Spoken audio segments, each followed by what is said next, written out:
In 2003, a Boy Scout troop from Millfield, Colorado, vanished without a trace during what should have been a routine 3-day camping expedition in the Rocky Mountain wilderness. 7 boys and their Scoutmaster simply disappeared, leaving behind only their abandoned campsite and a mystery that would haunt their families for 2 decades. But in 2023, when Ranger Elena Rodriguez was conducting a routine cave inspection deep in the backcountry, she discovered something that would finally shed light on what really happened during those 3 terrifying days in the mountains. Daniel Hartwell sat in his dimly lit home office, the glow of his computer screen casting shadows across his weathered face. At 52, the lines around his eyes told the story of 20 years spent searching, hoping, and grieving. The digital clock in the corner read 2:47 a.m., but sleep had become a stranger to him long ago. On his desk lay the same photo he'd stared at countless times before, 12-year-old Tyler, his son, grinning widely in his crisp Boy Scout uniform, merit badge patches proudly displayed across his chest. The house around him was silent except for the steady hum of the refrigerator and the occasional creak of settling wood. His wife Sarah had moved out 3 years ago, unable to bear the weight of his obsession any longer. She'd begged him to accept what everyone else already believed, that Tyler and the other boys were gone forever. But Daniel couldn't let go, not when so many questions remained unanswered. He clicked through the familiar folders on his computer, digital archives of newspaper clippings, police reports, and amateur investigation notes he'd compiled over the years. The official search had lasted 6 weeks, involving hundreds of volunteers, search dogs, helicopters, and mountain rescue teams. They'd combed through 40 square miles of rugged terrain, following every lead, checking every cave, ravine, and hidden valley. But they'd found nothing. No bodies, no equipment, no trace of the 7 boys or Scoutmaster Anthony Pierce. The case had been officially closed as a presumed wilderness accident, though the lack of evidence had spawned countless theories. Some believed the group had fallen into an unmapped cave system. Others suggested they'd been attacked by wildlife or caught in a sudden avalanche. The most painful theory, whispered in hushed tones around Millfield, was that Scoutmaster Pierce had orchestrated their disappearance for reasons too dark to contemplate. Daniel's phone buzzed on the desk beside him, startling him from his thoughts. The caller ID showed a number he didn't recognize, but something compelled him to answer despite the late hour. "Mr. Hartwell?" The voice on the other end was female, professional but carrying an undertone of urgency. "This is Ranger Elena Rodriguez, with the Colorado Parks and Wildlife Service. I'm calling about your son Tyler and the 2003 missing persons case." Daniel's breath caught in his throat. After 20 years of silence, his phone had rung only a handful of times with updates, and each call had led nowhere. "What is it?" he managed to say, his voice barely above a whisper. "Sir, I need you to know that we've made a discovery. I found something today that I believe is connected to your son's disappearance. I can't discuss details over the phone, but I need you to come to the Rocky Mountain National Park Ranger Station first thing in the morning." Daniel stood up so quickly that his chair rolled backward and hit the wall. "You found them? You found the boys?" "I can't say more right now, Mr. Hartwell, but this is significant. Can you be here by 8 a.m.? "I'll be there," Daniel said, already reaching for his jacket. "I can be there in 2 hours if you need me to come now." "Morning is fine, sir. I've already contacted the other families and law enforcement. We'll have a full briefing then." After she hung up, Daniel stood in his empty house, listening to his heart pound against his ribs. For the first time in 20 years, someone had called him with news about Tyler. Not another false lead or cruel hoax, but something real. Something that had made a park ranger track down his number at nearly 3 in the morning. He walked to Tyler's bedroom, a shrine that Sarah had begged him to pack away years ago. The bed was still made with Star Wars sheets, school books stacked on the desk, soccer trophies lined up on the dresser. Daniel sat on the edge of the bed and picked up Tyler's journal from the nightstand. The last entry dated just 2 days before the camping trip. "Can't wait for the trip to Devil's Canyon," Tyler had written in his careful 12-year-old handwriting. "Brandon says there's a secret cave up there that goes all the way through the mountain. Scoutmaster Pierce promised we'd do some real exploring this time, not just the baby trails. Daniel closed the journal and looked out Tyler's window toward the mountains, their peaks barely visible in the pre-dawn darkness. Somewhere up there, in a wilderness that had kept its secrets for 2 decades, Ranger Elena Rodriguez had found something. Something that would finally give him answers about what happened to his son and the 6 other boys who'd trusted Scoutmaster Anthony Pierce to bring them home safely. As he prepared for what might be the most important day of his life, Daniel couldn't shake the feeling that after 20 years of searching, the mountains were finally ready to give up their dead. The drive to the Rocky Mountain National Park Ranger Station took Daniel through winding mountain roads he knew by heart. Every curve, every mile marker, brought back memories of the desperate search efforts from 20 years ago. He'd driven these same roads countless times, posting missing person flyers on every bulletin board, speaking to every hiker and camper who might have seen something unusual in the fall of 2003. The October morning air was crisp and thin, carrying the scent of pine needles and the first hints of approaching winter. As Daniel pulled into the ranger station parking lot, he spotted several other vehicles he recognized. Jim Mason's old pickup truck sat near the entrance.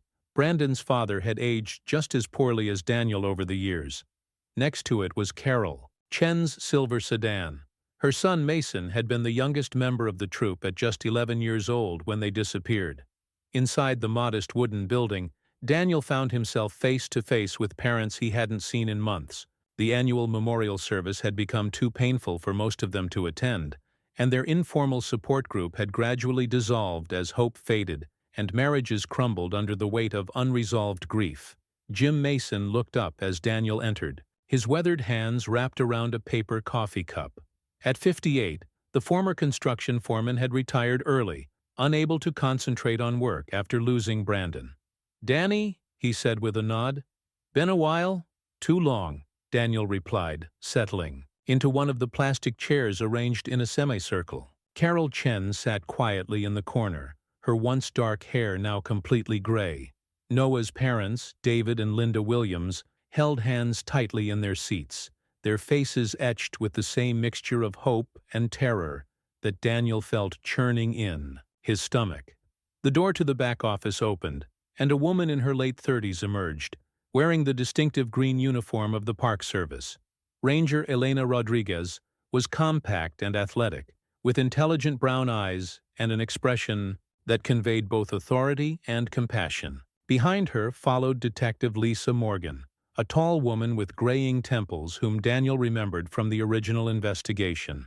"Thank you all for coming on such short notice," Ranger Rodriguez began, taking a seat facing the group. "I know this has been an incredibly difficult 20 years for all of you, and I want to be straightforward about what we've discovered." She pulled out a manila folder and set it on the small table in front of her. "Yesterday, while conducting a routine safety inspection of the cave systems in the Devil's Canyon area, I found evidence that appears to be directly connected to your son's disappearance." Daniel's pulse quickened. Devil's Canyon was exactly where Tyler had mentioned wanting to explore in his journal entry.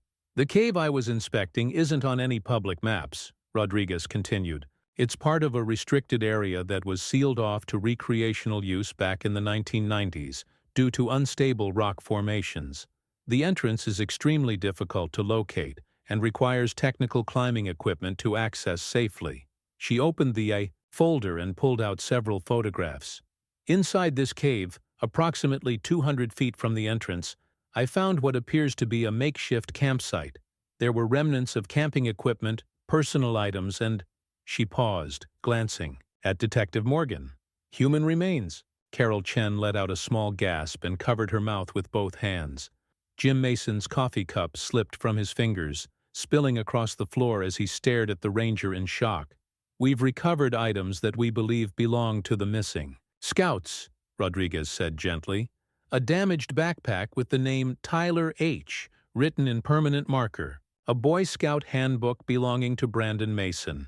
Several pieces of camping gear that match the equipment inventory from your original missing persons reports." Daniel felt the room spinning around him. After 20 years of wondering, of imagining every possible scenario, The reality was finally taking shape. "Are you saying they were in that cave all this time?" he managed to ask. Detective Morgan leaned forward. "That's what we're trying to determine. The cave system is extensive and largely unmapped. It's possible the group became lost or trapped inside during their camping trip. We're bringing in specialists to conduct a thorough examination of the entire site." "What about Scoutmaster Pierce?" Linda Williams asked, her voice barely audible. "Was he with them?" Rodriguez exchanged another glance with the detective. "We've found evidence suggesting at least one adult was present, but we'll need more time to complete our analysis before we can make any definitive identifications." The ranger stood up and walked to a topographical map mounted on the wall, pointing to a red X marked in a heavily forested area. "The cave entrance is here, about 3 miles from where the original campsite was discovered. It's in extremely rugged terrain, which explains why it was never found during the initial search." She turned back to face the families. "I want to prepare you for what comes next. This is now an active crime scene, and the recovery process will take several weeks. We're treating this with the utmost care and respect, but I need you to understand that after 20 years in a cave environment, the physical evidence may be challenging to process." Daniel stared at the map, trying to process the magnitude of what they were hearing. Tyler had been less than 3 miles away this entire time, hidden in a cave that no one even knew existed. All those years of searching, in the wrong places, following false leads, imagining scenarios that had never happened. "When will we know more?" David Williams asked, his voice thick with emotion. "We'll have preliminary results within a week," Detective Morgan replied. "But I want to manage expectations. After 20 years, there may be limitations to what we can determine about exactly what happened." As the meeting concluded and the families began to file out, Daniel approached Ranger Rodriguez. "The cave you found," he said quietly. "How dangerous is it? Could they have become trapped accidentally?" Rodriguez looked at him with sympathy. "Mr. Hartwell, that cave system is treacherous even for experienced cavers with proper equipment. For a group of young scouts," she shook her head, "I honestly don't know how they would have found the entrance, let alone made it 200 feet inside without technical gear." As Daniel walked back to his truck, Rodriguez's words echoed in his mind. If the cave was so dangerous and difficult to access, how had a group of 12-year-old boys ended up trapped inside? And more troubling still, why had Scoutmaster Anthony Pierce led them there in the first place? 3 days after the discovery, Daniel found himself standing at the edge of Devil's Canyon, watching a team of forensic specialists rappel into the hidden cave entrance. The October wind cut through his jacket as he gripped the metal barrier that law enforcement had erected around the crime scene. Ranger Rodriguez had reluctantly agreed to let him observe from a distance, understanding that 20 years of waiting had earned him at least that much. The cave mouth was nothing more than a narrow crack in the limestone cliff face, barely visible, even when you knew exactly where to look.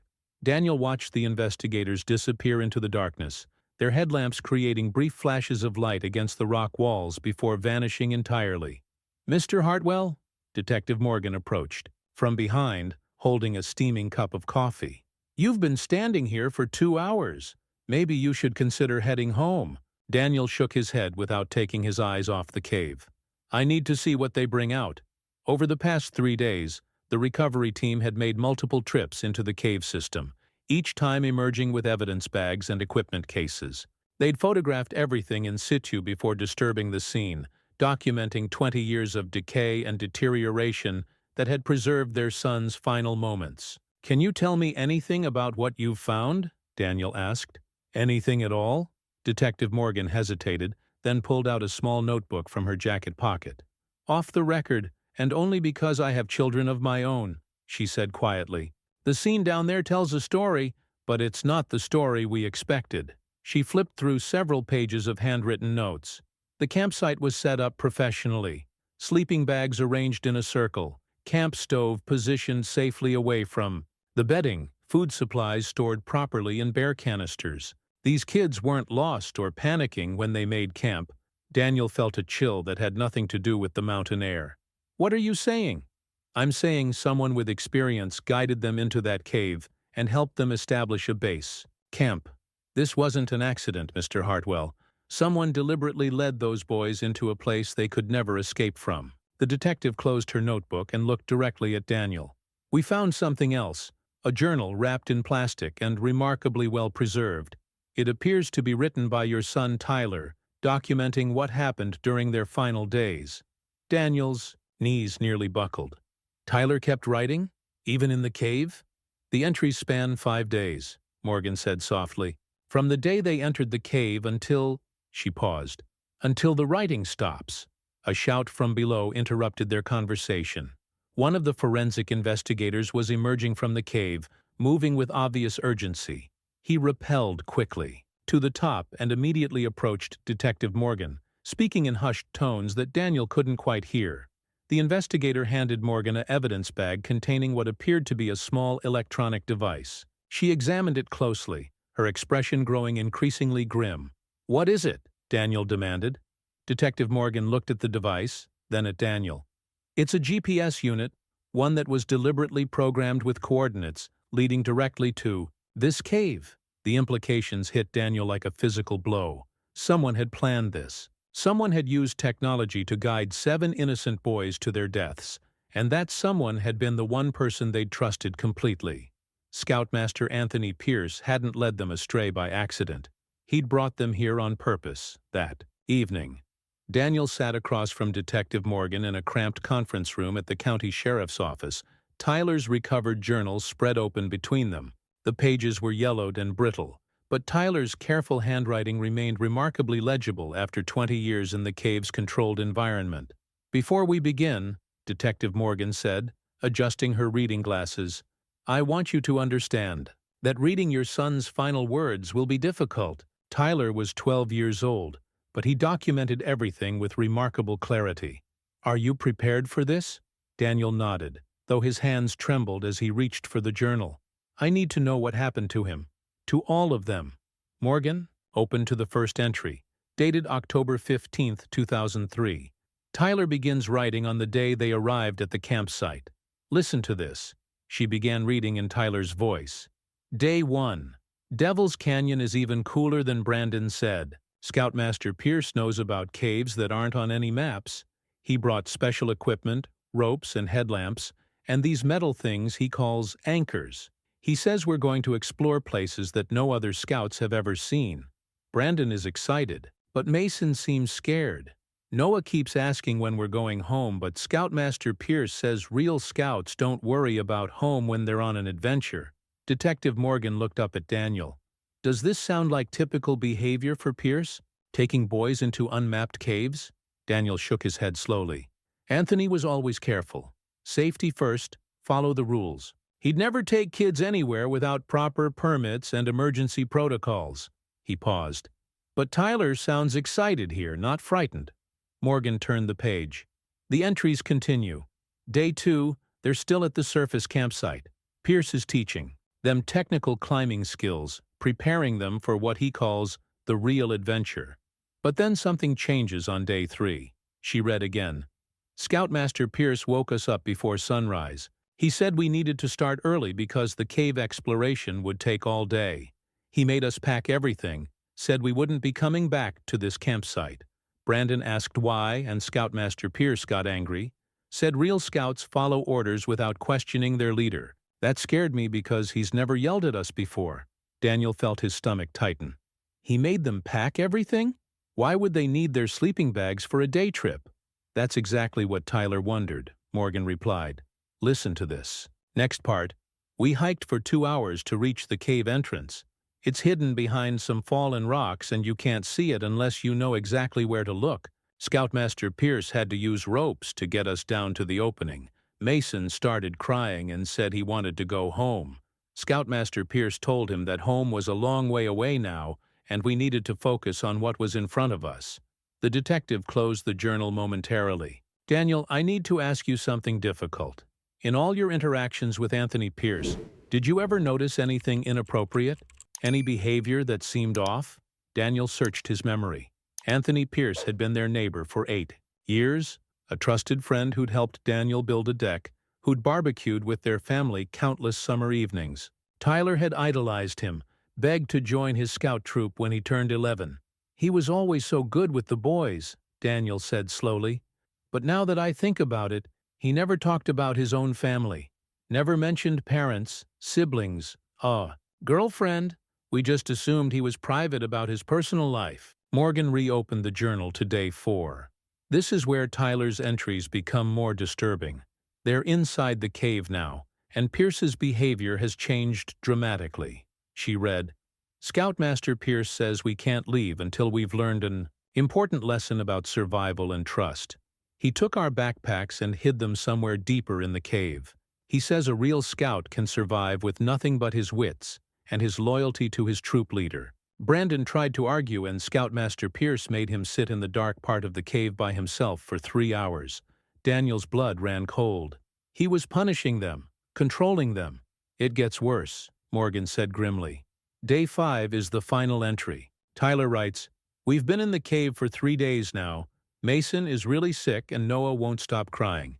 Scoutmaster Pierce says we're disappointing him, that we're not the strong scouts he thought we were. He keeps talking about how the weak ones need to be left behind, and only the strongest deserve to survive. I don't understand what he means, but I'm scared. I wish my dad was here." The journal entry ended abruptly mid-sentence, the pen trailing off into an illegible scrawl. Daniel stared at the page, his son's final words burning into his memory. Anthony Pierce hadn't just led the boys into that cave to die. He'd systematically broken them down, isolated them, and subjected them to psychological torture before abandoning them in the darkness. "We need to find him," Daniel said, his voice barely controlled. "Anthony Pierce is still out there." The next morning, Daniel found himself in the archives of the Millfield Public Library, surrounded by towers of old newspapers and employment records dating back to 2003. Detective Morgan had started an official investigation into Anthony Pierce's background, but Daniel couldn't sit idle while bureaucratic processes slowly ground forward. He needed answers now. The librarian, Mrs. Patterson, had known Daniel since Tyler was in elementary school. She'd helped him research everything from science fair projects to college applications. Now, 20 years later, she was helping him investigate the man who'd murdered his son. "I've pulled everything we have on Anthony Pierce," she said, settling a thick manila folder on the table beside Daniel. "Employment records from the school district, newspaper clippings from scout events, even some photos from community functions. It's strange, though." Daniel looked up from the first document. "What's strange?" "His employment history. Anthony Pierce was hired by the school district in August 2002, just 1 year before the boys disappeared. But I can't find any records of where he worked before that. It's like he just appeared in Millfield fully formed." Daniel spread the documents across the table. Anthony's employment application was sparse, listing previous experience as private, youth counselor, and outdoor education specialist, but providing no specific employers or references. The address listed was a post office box that had been closed for 15 years. "Mrs. Patterson, do you remember anything unusual about Anthony when he first arrived in town?" The elderly librarian adjusted her glasses and sat down across from Daniel. "Now that you mention it, yes. He was very eager to get involved with the boys' activities. Almost too eager. He volunteered for everything: scout leader, substitute teacher, summer camp counselor. Most people appreciated his enthusiasm, but a few parents thought it was odd for a single man to be so focused on children's activities." Daniel found a newspaper clipping from September 2002, featuring a photo of Anthony Pierce at a community barbecue. In the picture, he was surrounded by young boys, his arm draped casually around Tyler's shoulders. Looking at it now, 20 years later, Daniel noticed something that had escaped him at the time. While the boys were smiling naturally at the camera, Anthony's smile looked forced, calculated. "Did anyone ever question his qualifications?" Daniel asked. "The school district did a background check, of course. It came back clean. But background checks only show what's been reported. They don't reveal what's been hidden." Mrs. Patterson pulled out another folder. "I did some additional research yesterday evening, Daniel. I hope you don't mind, but I used the library's genealogy database to trace Anthony Pierce's family history." She opened the folder to reveal a family tree printout. "This is where it gets interesting. There were 3 Anthony Pierces born in Colorado around the right time period. One died in a car accident in 1995. One moved to Florida and became a Marine biologist. And the third? She paused. What about the third? The third, Anthony Pierce, was institutionalized in 1987 for psychiatric evaluation after he was found keeping children in an abandoned mine shaft near Durango. He was 17 years old at the time. Daniel's blood turned to ice. What happened? To him? He was released in 1999 under a supervised rehabilitation program. The records show he was supposed to check in with a parole officer monthly and was specifically prohibited from working with children. But in 2001, he stopped reporting. A warrant was issued for his arrest, but he'd vanished. Mrs. Patterson spread out additional documents. Daniel, I think the man who called himself Anthony Pierce and led your son into that cave was actually Anthony Pierce, Jr., a convicted child predator who'd been living under a false identity for 4 years. Daniel stared at the psychiatric evaluation report, dated 1987. The photograph showed a 17-year-old boy with cold, empty eyes and the same calculated smile he'd seen in the community barbecue photo. At the bottom of the report, a psychiatrist had written, "Patient shows no capacity for empathy and demonstrates obsessive behavioral patterns focused on control and domination of younger children. Prognosis for rehabilitation is poor. Subject should never be permitted unsupervised access to minors." He'd done this before, Daniel whispered. The mine shaft in Durango. He'd trapped children before. Mrs. Patterson nodded grimly. According to the police report from 1987, they found evidence that Pierce had been planning to keep those children permanently. He'd stockpiled food, sleeping bags, and restraints. If a hiker hadn't heard one of the children crying, they might never have been found. Daniel's hands shook as he reached for his phone. Detective Morgan needed to see this immediately. Anthony Pierce wasn't just a child killer. He was a repeat offender who'd been perfecting his methods for decades. The cave in Devil's Canyon hadn't been a random choice. It had been carefully selected by a predator who'd spent years planning the perfect crime. But now they knew who they were looking for. And more importantly, they knew he was still out there, possibly preparing to strike again.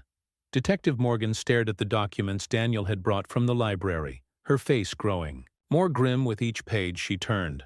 They sat in her cramped office at the sheriff's department, surrounded by case files and evidence boxes that had accumulated over her 15-year career. But nothing had prepared her for the methodical evil they were uncovering. "This changes everything," she said, setting down the psychiatric evaluation. "We're not just dealing with a child killer. We're dealing with someone who's been perfecting his methods for over 30 years. She pulled up a database on her computer and began typing. If Anthony Pierce Jr. is still alive, he'd be 53 years old now. The question is whether he's continued using that identity or if he's created new ones." Daniel watched as Morgan navigated through various law enforcement databases. "Can you track him? I'm running his name and description through the National Crime Information Center. If he's been arrested anywhere in the country since 2003, it should show up." She paused as results began populating on her screen. Here we go. 3 possible matches. The first result showed an arrest in Utah in 2008 for trespassing on school property. The mugshot revealed a man who bore a strong resemblance to the Anthony Pierce that Daniel remembered, though he'd aged considerably and grown a full beard. "That's him," Daniel said immediately. "He looks older, but those are the same eyes." Morgan clicked through to the arrest report. "He was found on elementary school grounds after hours, claimed he was looking for his nephew. When police couldn't verify his story, they ran his fingerprints and discovered the false identity. But by the time they realized who they had, he'd posted bail and vanished again." The second result was from Arizona in 2012, another arrest for suspicious behavior near a youth summer camp. Same pattern, false identity, posted bail, disappeared before authorities could connect him to other crimes. "He's been doing this for years," Daniel said, his voice tight with anger. "Moving from place to place, targeting children, and we've just been letting him slip through the cracks." Morgan nodded grimly. The third result is the most recent. Phoenix, Arizona, 2019. Arrested for questioning in connection with the disappearance of 2 boys from a hiking group. but the charges were dropped due to insufficient evidence. She pulled up the case file. Look at this. The boys were found 3 days later, alive but traumatized, at the bottom of a canyon. They claimed a man had led them off the trail, then abandoned them when they became too frightened to continue, but they couldn't positively identify their attacker, and Pierce had an alibi. Daniel studied the crime scene photos from Arizona. The canyon looked remarkably similar to Devil's Canyon, remote, treacherous, and nearly impossible to escape without help. He's still doing it, still targeting children in isolated locations. The pattern is consistent, Morgan agreed. He finds communities where he can establish trust, gains access to children through legitimate organizations, then uses his authority to lead them into dangerous situations. But the Arizona case suggests he's become more cautious. Maybe more paranoid. She picked up her phone and dialed a number. I'm calling the Phoenix Police Department. If Pierce is still operating in Arizona, we need to warn them immediately. While Morgan spoke with the Arizona authorities, Daniel found himself staring at the mugshot from 2019.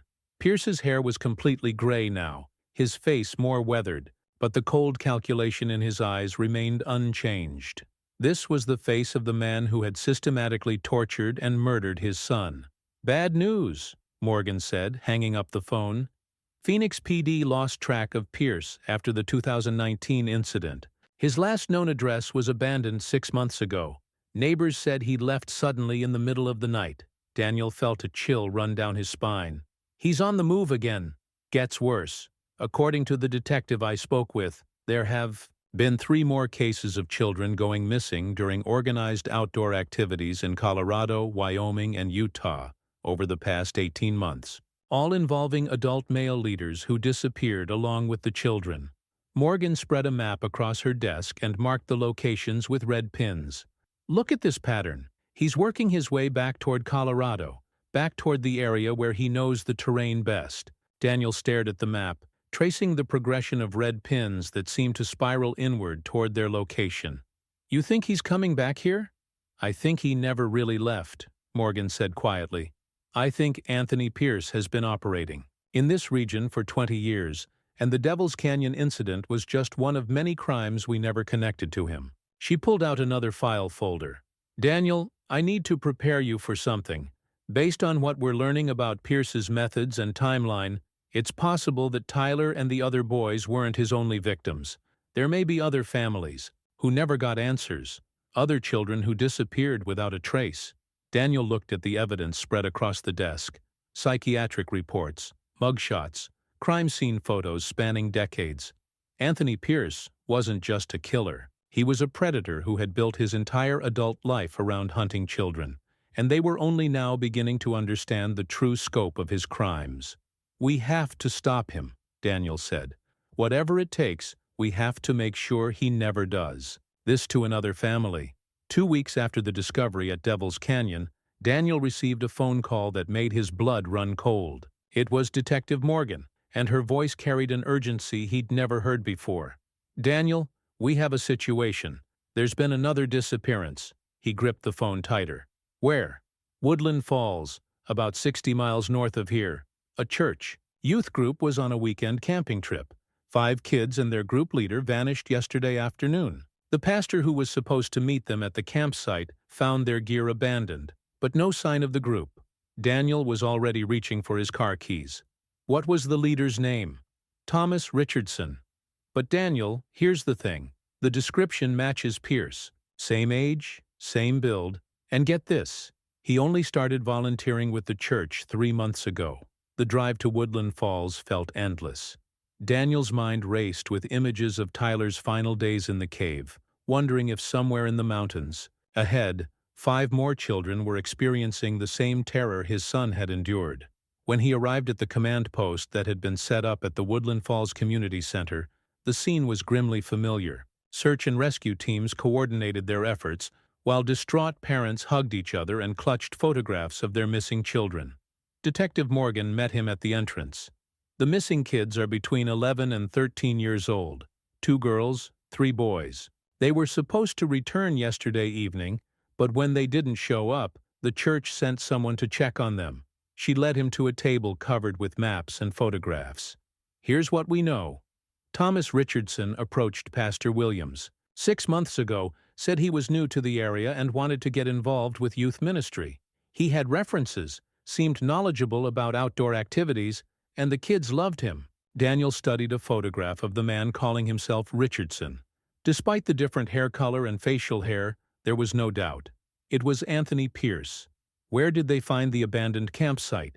Pine Ridge Trail, about 8 miles into the wilderness. But here's what's strange. The campsite was set up perfectly. Tents arranged properly, fire pit built according to safety regulations, food stored correctly. Just like at Devil's Canyon, this wasn't a group in distress.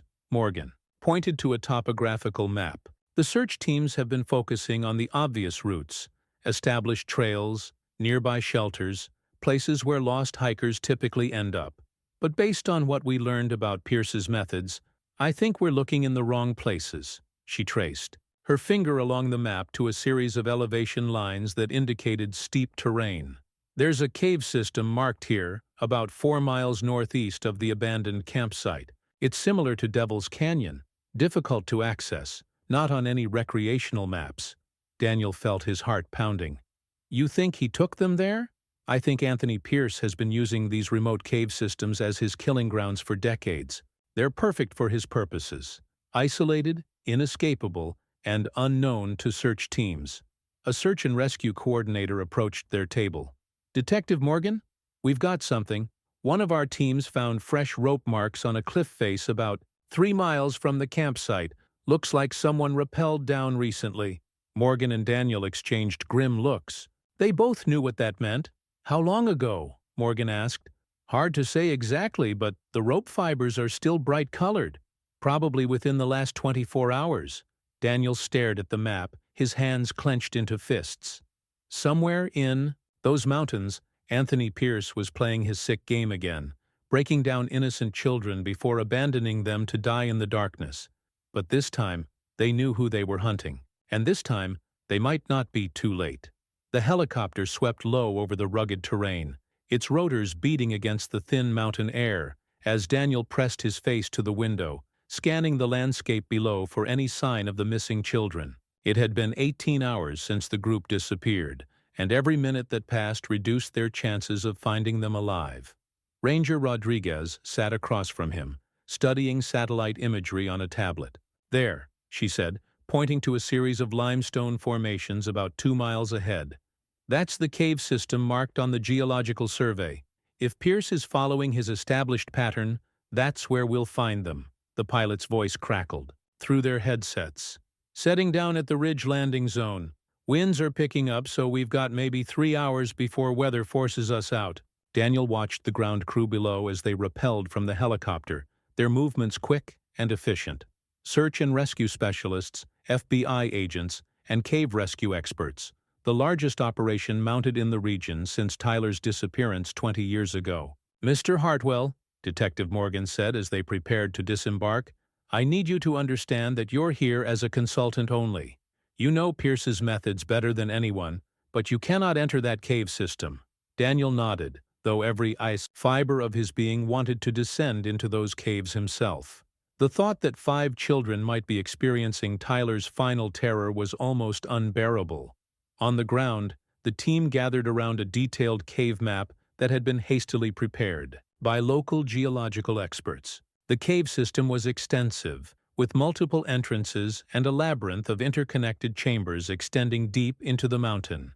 Primary entrance is here, the lead cave rescue specialist explained, pointing to the map. But there are 3 secondary openings that could serve as escape routes or alternate access points. Ranger Rodriguez studied the topography. Based on the rope marks we found, Pierce accessed the cave through this western entrance. It's the most technically challenging but also the most concealed. The FBI agent in charge, a stern woman named Special Agent Barnes, reviewed Pierce's psychological profile one final time. Everything we know about this suspect suggests he's methodical and patient. He won't hurt the children immediately. He'll spend days breaking down their psychological defenses first. Which means they might still be alive, Daniel said, voicing what everyone was thinking. "That's our hope," Barnes replied.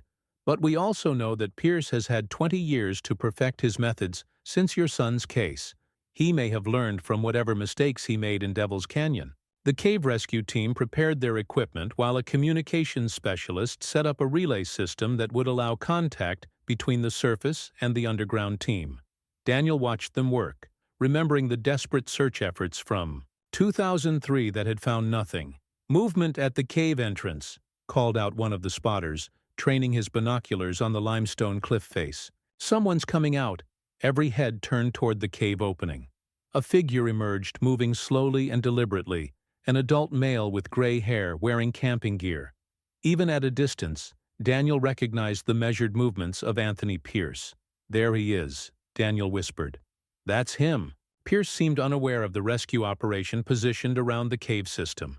He moved with the confidence of someone who believed himself completely isolated, completely in control. "He's alone," Agent Barnes observed through her binoculars. "No children with him." The awful implication hung in the air. If Pierce was emerging from the cave alone after 18 hours, what had he left behind in the darkness? "All units, this is command," Barnes spoke into her radio. "Subject is in sight. Begin immediate containment. Rescue teams prepare for cave entry." Daniel watched as tactical officers moved to surround Pierce's position, their movements coordinated and silent. After 20 years of hunting shadows, they were finally closing in on the monster who had destroyed so many lives. But the real question remained unanswered. Somewhere in that cave system were 5 children still alive and waiting. For rescue? The arrest of Anthony Pierce happened with shocking swiftness. One moment he was emerging from the cave entrance, and the next he was surrounded by tactical officers with weapons drawn. From the command post, Daniel watched through binoculars. As Pierce raised his hands with what appeared to be resignation rather than surprise. "He doesn't seem shocked," Agent Barnes observed, speaking into her radio. "It's almost like he was expecting us." Through the communications equipment, they could hear the arrest taking place. Pierce said nothing as officers cuffed him, showed no emotion as they read him his rights. His silence was more unnerving than any protest or denial would have been. "Where are the children?" Agent Barnes demanded, as Pierce was brought to the command post. "Where are the 5 kids you took into that cave?" Pierce looked directly at Daniel, his cold eyes showing a flicker of recognition. "Mr. Hartwell," he said calmly, "I wondered when we'd meet again. How did you enjoy reading Tyler's journal?" Daniel lunged forward, but 2 officers restrained him. "Where are they?" he shouted. "What did you do to those kids?" Pierce smiled, the same calculated expression Daniel had seen in old photographs. "Your son was very brave at the end, you know. He kept writing even when he knew it was hopeless. He wanted you to understand what happened." "The children, Agent," Barnes interrupted sharply. "Where are the 5 children you took into that cave system?" "Time is so important in these situations," Pierce said, ignoring the question. "Every minute matters when someone is trapped underground. But then again, you learned that lesson 20 years ago, didn't you?" Agent Barnes stepped closer. "Anthony Pierce, you are under arrest for kidnapping and murder. You have the right to remain silent, but if you want to help those children, you need to tell us where they are right now." Pierce's expression shifted, becoming almost contemplative. "Do you know what Tyler asked me right before the end? He asked if I thought his father would forgive him for being too weak to escape." Daniel broke free from the officers restraining him and grabbed Pierce by his jacket. "Tell me where those kids are, or I swear—" "Daniel, stop!" Detective Morgan pulled him back. "This is exactly what he wants. He's trying to manipulate the situation." Pierce nodded approvingly. "Detective Morgan is correct. I do enjoy these psychological dynamics, but I think you'll find that time is running out for your current rescue operation." Agent Barnes spoke urgently into her radio. "Cave team, this is command. Suspect is in custody but not cooperating. Proceed with systematic search of all cave chambers." The response came back immediately. "Copy that, command. We're already 200 feet into the primary passage. No sign of the missing group yet, but we've found evidence of recent activity. Fresh food waste, sleeping bag impressions." Pierce listened to the radio chatter with apparent amusement. "They're going to need more time than they have," he said cryptically. "What does that mean?" Daniel demanded. The weather report mentioned a storm system moving in, Pierce replied. Flash flooding is common in these limestone caves during heavy rainfall. I always factor weather patterns into my planning. Agent Barnes grabbed her radio. Command to cave team, what's the current weather status? Storm clouds building rapidly to the west, came the response. Meteorology predicts heavy rainfall within the next 2 hours. The horrible realization hit everyone simultaneously. Pierce hadn't just trapped the children in the cave, he'd timed their imprisonment to coincide with natural flooding that would eliminate all evidence of his crimes. You sick bastard, Daniel whispered. You planned for the cave to flood. Pierce shrugged. Nature is remarkably efficient at disposing of inconvenient evidence, much more reliable than trying to conceal things manually. Agent Barnes was already coordinating emergency procedures. All units, we have a potential flash flood situation. Cave rescue team, how much time do you need for a complete search? At least 4 hours for a thorough search of the entire system, came the reply. You have 90 minutes before potential flooding, Barnes responded. Find those children now. As the rescue team raced against both time and weather, Pierce sat, calmly in custody, watching the frantic activity around him with the satisfaction of a man whose final game was playing out exactly as he'd planned. Daniel stared at the cave entrance, knowing that somewhere in that darkness, 5 children were trapped in what Pierce had designed to be their tomb. Just like Tyler, they were depending on adults to save them before it was too late. But this time, Daniel refused to let Pierce win. Thunder rumbled overhead as the first drops of rain began to fall. Daniel watched the cave rescue team work with desperate efficiency, their headlamps creating dancing beams of light in the limestone passages. Through the radio communications, he could hear their progress, or lack thereof. Command, this is Rescue Team Alpha. We've reached the first major chamber approximately 400 feet in. Found more evidence of recent occupation, water bottles, candy wrappers, but no sign of the children. Agent Barnes checked her watch. How much time until potential flooding? 45 minutes based on current rainfall projections, the meteorologist reported. But if the storm intensifies, we could see water entering the cave system within 30 minutes. Daniel couldn't stand the waiting any longer. Despite orders to remain at the command post, he grabbed a spare headlamp and started toward the cave entrance. Mr. Hartwell, stop, Detective Morgan called after him. You can't go in there. Those kids are running out of time, Daniel shouted back. And I know how Pierce thinks. I've studied his methods for 20 years. Agent Barnes caught up to him at the cave mouth. Daniel, you're not trained for cave rescue. You'll only endanger yourself and the rescue team. Tyler wrote in his journal that Pierce hid their backpacks deeper in the cave, Daniel said urgently. He doesn't just abandon his victims, he creates psychological torture scenarios. Those kids aren't in the main passages where your team is searching. The rain was falling harder now, and Daniel could see water beginning to collect in the rocky depressions around the cave entrance. Where do you think they are? Barnes asked. Daniel studied the cave map, remembering every detail from Tyler's journal entries. Pierce told Tyler that weak scouts needed to be left behind. He separated Brandon from the group as punishment. He doesn't keep his victims together. He isolates them to maximize their terror. He pointed to a narrow passage marked on the geological survey. This side tunnel branches off about 600 feet in. It's too small for your rescue team's equipment, but big enough for children.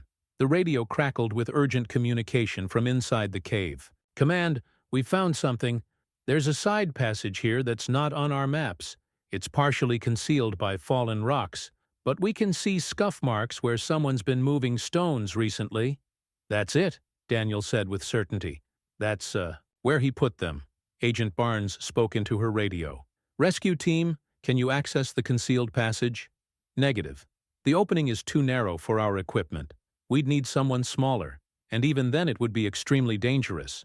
Daniel was already stripping off his jacket and checking the spare equipment. I'm going in. Absolutely not, Barnes said firmly. You have no cave rescue training. I have something better, Daniel replied. I have 20 years of rage and a dead son who deserves justice. Before anyone could stop him, Daniel was running toward the cave entrance. He could hear shouts behind him, But the sound of rushing water was growing louder as the storm intensified. Above ground, inside the cave, the rescue team's lights guided him through the main passage. The limestone walls were already showing signs of moisture as groundwater began seeping through cracks in the rock. Daniel moved as quickly as he could, while maintaining his footing on the slippery cave floor. "Mr. Hartwell, is that you?" The rescue team leader's voice echoed through the darkness. "You need to turn back immediately." "Where's the concealed passage?" Daniel called back, not slowing down. The team leader pointed his light toward a cluster of fallen rocks. "Through there. But Mr. Hartwell, the opening is barely 2 feet wide." And with the flooding risk, Daniel was already squeezing through the gap, his headlamp illuminating a narrow tunnel that curved away into blackness. The space was so confined that he had to crawl on his hands and knees, feeling his way forward 1 painful inch at a time. "Tyler," he whispered to himself, "I'm coming. I'm finally coming for you." 50 feet into the passage, his headlamp beam caught something that made his heart stop. Fresh scratches on the tunnel wall, made by small fingernails. Below the scratches, barely visible in the limestone dust, someone had written 2 words, "Help us." Daniel crawled faster, ignoring the sharp rocks cutting into his knees, and the sound of water beginning to echo through the cave system behind him. Somewhere ahead in the darkness, 5 children were waiting for someone to save them, just like Tyler had waited 20 years ago, before time ran out. The narrow tunnel opened into a small chamber, and Daniel's headlamp beam revealed a sight that brought tears to his eyes. 5 children huddled together in the corner, alive but terrified. 2 girls and 3 boys, their faces streaked with dirt and tears, blinking in the sudden light like frightened animals. "Are you here to hurt us too?" asked one of the girls, her voice barely a whisper. "No," Daniel said gently, crawling toward them. "I'm here to take you home. My name is Daniel, and I'm somebody's dad, just like your parents are looking for you right now." The children remained pressed against the cave wall, too traumatized to trust another adult. Daniel could see that they'd been without food or water for at least a day, their lips cracked and their clothes torn from being forced through the narrow passage. "Where's Mr. Richardson?" asked one of the boys, the fear in his voice unmistakable. "He's gone," Daniel said simply. "He can't hurt you anymore, but we need to get out of here right now because water is coming into the cave." As if summoned by his words, the sound of rushing water grew noticeably louder. Daniel could hear the rescue team's urgent radio chatter echoing from the main passage, their voices strained with the knowledge that time was running out. "I can't fit through that hole," said the oldest girl, pointing toward the tunnel entrance. "Mr. Richardson made us crawl through, but I got stuck. He had to push me." Daniel examined the opening with his headlamp. The girl was right. It was barely wide enough for a 12-year-old, and several of the children looked too frightened to attempt the claustrophobic journey back. "We're going to do this together," Daniel said, trying to project calm authority. "One at a time, and I'll be right behind you. What's your name?" "Emma," the girl replied. "Okay, Emma. You're going to go first because you're the bravest. I can tell by how you've been taking care of the younger kids." Daniel could hear water beginning to trickle into the chamber from somewhere above.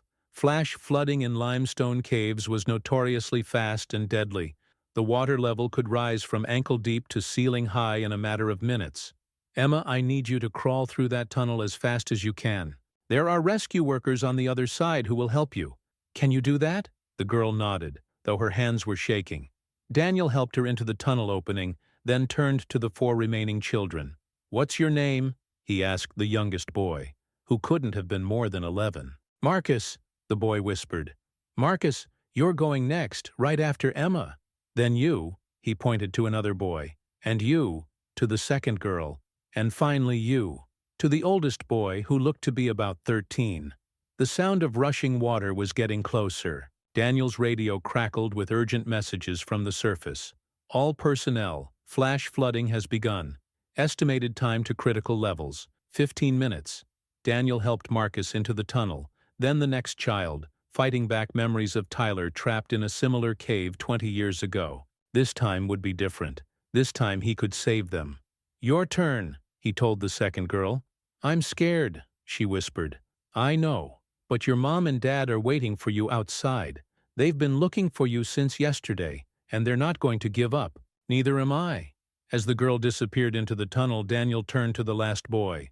Water was now visibly seeping through cracks in the chamber walls, creating small streams that pooled on the cave floor. "What's your name?" "Jake," the boy replied. "Jake, you remind me of my son Tyler. He was brave too, even when he was scared. Can you be brave for me?" The boy nodded and crawled into the tunnel. Daniel followed immediately, his heart pounding as he squeezed through the narrow passage. Behind him, he could hear water beginning to fill the chamber they'd just abandoned. The crawl back through the tunnel seemed endless, but finally Daniel emerged into the main cave passage, where the rescue team was waiting with the 5 children. All were accounted for. All were alive. "Move! Move! Move!" the rescue team leader shouted. "Water's coming fast!" They half ran, half carried the children through the main passage toward the cave entrance. Daniel could hear the roar of rushing water behind them, but they were moving fast enough to stay ahead of the flood. Daylight appeared ahead, and suddenly they were outside, gasping in the rain-soaked mountain air. The 5 children were immediately surrounded by paramedics and their sobbing parents, who had been waiting at the command post. Daniel stood apart from the reunion, watching the families embrace their children. For the first time in 20 years, a story like Tyler's had ended with the children coming home alive. Agent Barnes approached him, her expression mixing relief with professional respect. "Mr. Hartwell, what you did in there was incredibly dangerous and completely against protocol." Daniel nodded, still catching his breath. "But it worked." "Yes," she agreed. "It worked. Those children are alive because you refused to give up." Daniel looked back at the cave entrance where water was now pouring out like a river. If they'd actually been 5 minutes later, the children would have drowned. Anthony Pierce's final game had failed, but only barely. For the first time since Tyler's death, Daniel felt something other than anger and grief. He felt peace.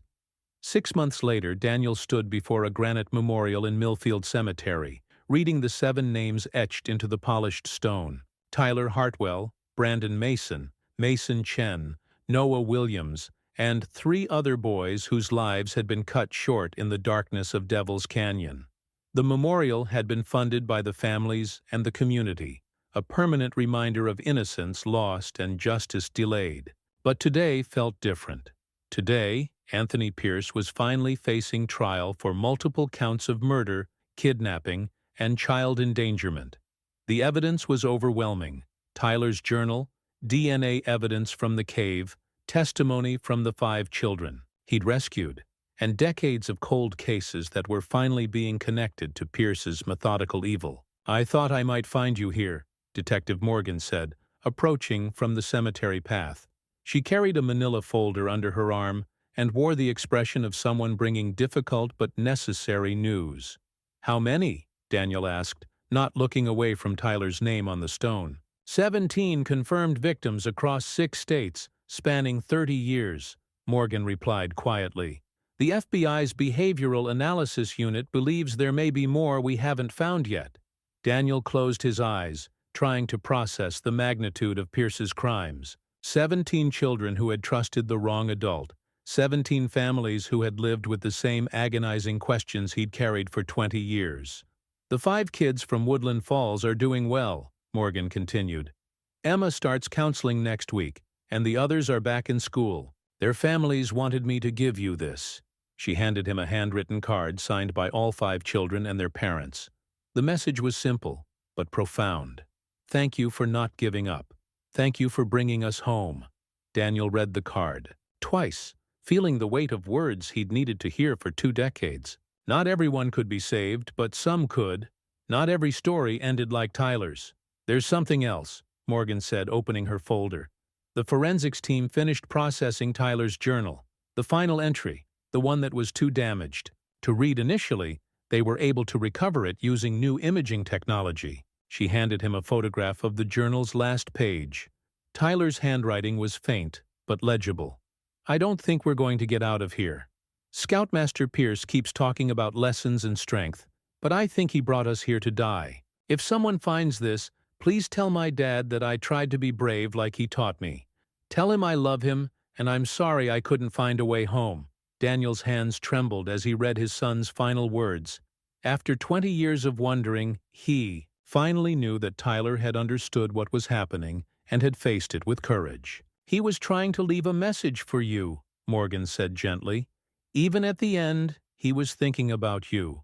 Daniel folded the photograph carefully and placed it in his wallet, next to Tyler's school picture that he'd carried for 20 years. "Has Pierce said anything about why he did it?" Daniel folded the photograph carefully and placed it in his wallet, next to Tyler's school picture that he'd carried for 20 years. "Has Pierce said anything about why he did it?" "Nothing useful. He seems to view his crimes as some kind of philosophical statement about survival of the fittest. The psychiatric evaluation describes him as completely detached from normal human emotion." They stood in silence for several minutes, listening to the wind move through the pine trees that surrounded the cemetery. Finally, Daniel spoke.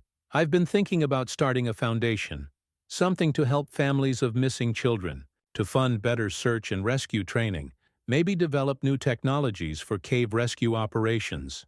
Morgan nodded approvingly. "Tyler would be proud of that." "I can't bring him back," Daniel said, touching Tyler's name on the memorial stone. "But maybe I can help other families avoid what we went through.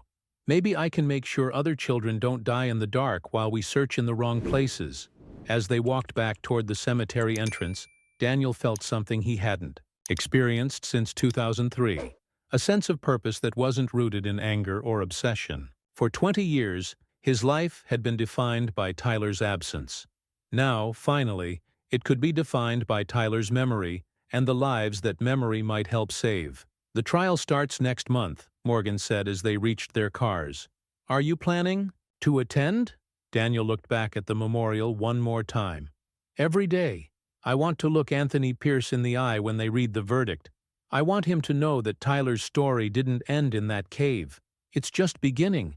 3 weeks later, Emma, the oldest of the rescued children, sent Daniel a drawing she'd made in art therapy. It showed 5 children holding hands with a man in a dark cave, but instead of being trapped, they were walking toward a bright light marked "Home." At the bottom, in careful 11-year-old handwriting, she'd written, "For Mr. Daniel, who came to find us just like Tyler would have wanted." Daniel framed the drawing and hung it in Tyler's bedroom, next to his son's scout badges and journal. After 20 years, Tyler's room was no longer a shrine to the past. It had become a symbol of hope for the future, a reminder that sometimes, even in the darkest places, someone comes looking for you. And sometimes, if you're very lucky, they find you in time.